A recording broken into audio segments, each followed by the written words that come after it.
Да, я в первую очередь хотел бы вас всех поприветствовать и также выразить, что-то плохо, выразить признательность я бы хотел в первую очередь администрации города за то, что сегодняшнее мероприятие они дали зал. И как бы, знаете, что меня радует, что все процессы, которые происходят сегодня, да, к этому нужно идти, они происходят в рамках правового поля. То, что виделись, встреча была и в Гудауте, люди высказывали свое мнение, такая же встреча, в принципе, проходит и здесь, и очень важно такие встречи проводить и дальше. Что бы я хотел сказать по поводу, вот я сейчас озвучу локальные какие-то проблемы, да, как бывший депутат, знаю проблемы города, но также свое мнение по актуальным вопросам, которые сегодня будоражат наше общество, тоже скажу. Администрация города сегодня, администрация города вчера, позавчера делает все возможное для того, чтобы жизнь наших людей была лучше. Потому что, допустим, люди, которые сегодня здесь сидят, руководители, они не могут сделать все не от того, что они не хотят, а от того, что нету средств объективно. В столице тот бюджет, который есть сегодня, он не позволяет, к большому сожалению, решать те проблемы, которые мы с вами хотим. Сколько бы мы за них ни говорили, и завтра нам будет это очень трудно сделать, пока бюджет столицы не будет порядка 3-5 миллиардов рублей.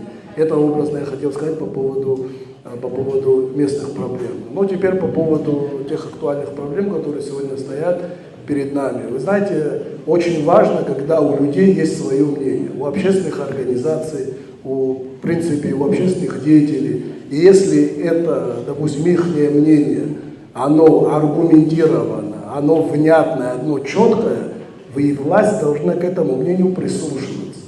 Я помню вопрос Пицунды, мы все это помним, когда были люди, были общественные организации, которые прямо указывали на проблемы, которые есть в данном документе. Но нас уверяли о том, что нет, это кто-то начал что-то политизировать. По итогу все сошлись на том, что в принципе проблемы есть, и эти проблемы нужно решать вместе.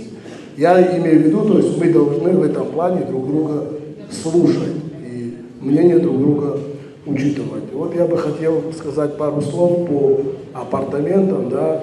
Сегодня это такая тема. Я не могу сказать такого, что те люди, многие, которые выступают за, они не преследуют там интересы государства, потому что каждый имеет свои аргументы. И многие, которые сегодня выступают за, это граждане, которые жили здесь и будут жить здесь и хотят лучшего в своей стране. Но я не могу понять один вопрос.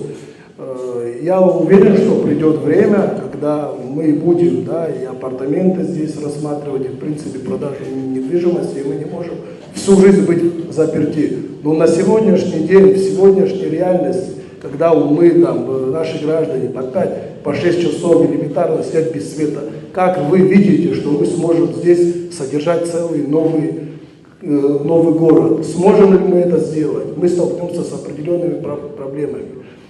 Те проблемы, которые могут нам принести, мы можем видеть какую-то выгоду по поводу средств, да, экономики, но не говорят о том, что если мы сегодня будем строить апартаменты, будут там платить налоги и все такое. Но в принципе наш рядовой гражданин, мы должны в первую очередь думать именно о нем, потому что по Конституции единственным источником власти в Абхазии является граждане страны. Нужно прислушиваться к мнению обычного человека. Я видел, да, там у президента собирались люди, которые занимаются бизнесом. Конечно, они скажут, да, бизнесмен скажет, а что скажет рядовой человек, что скажем мы? На самом деле я считаю, что именно что скажете вы, именно что скажут наши граждане, проживающие в других территориях, вот что самое главное.